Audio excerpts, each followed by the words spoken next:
Hello guys! Welcome to my channel. For today's video, pag-uusapan na naman natin kung paano makikita at kung saan makikita pag nakalimutan natin ang ating password. Karamihan sa atin ay nakakalimutan natin yung mga password sa Facebook natin. Ito ang paraan para alam mo kung saan mo makikita ang iyong password. Ayan.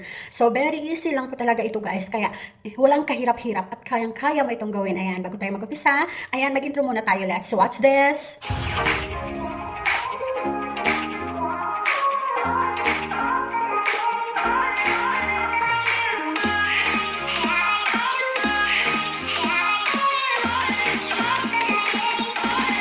Ayun na po guys, no? Kung nakalimutan mo ang iyong password sa iyong Facebook, sundin mo lang ako at gayahin, okay? At saka, para baka sakaling ma-retrieve pa ito or maayos mo pa, okay?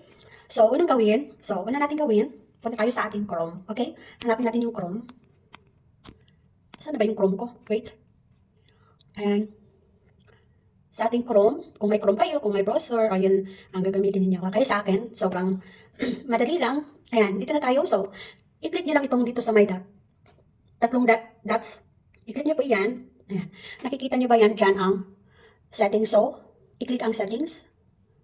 Ayan. So, andito na tayo sa settings niya, sa may email natin.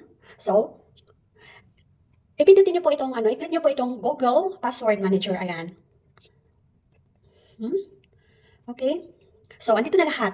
Dito na natin makikita lahat ng mga accounts natin na may password na hindi natin makikita at hindi natin nalalaman, okay? Buksan nyo lang, halimbawa dito sa Facebook, ayan.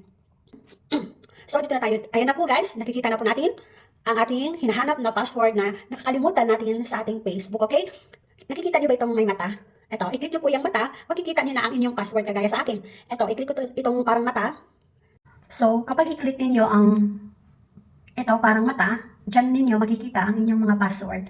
Lahat na nakakalimutan ninyo na password sa Facebook, dito ninyo makikita, okay? Hindi lang po Facebook ang makikita natin dito. At ibang mga apps na nakalimutan natin mga password, tulad nito, mga apps na ginagamit ninyo na nakakalimutan ninyo ang password, pwede ninyo i-open. At makikita ninyo ang inyong mga password na nakakalimutan nyo din, okay? So, ayan. Kapag natapos na ninyo guys at nagawa na ninyo, so kung gusto ninyo ang video na ito, kung natulungan ko kayo sa video na ito, please give me a thumbs up. Don't forget to subscribe and hit the notification bell para lagi kayong updated sa aking mga video. Hanggang dito na lamang po guys. Thank you for watching. Bye-bye!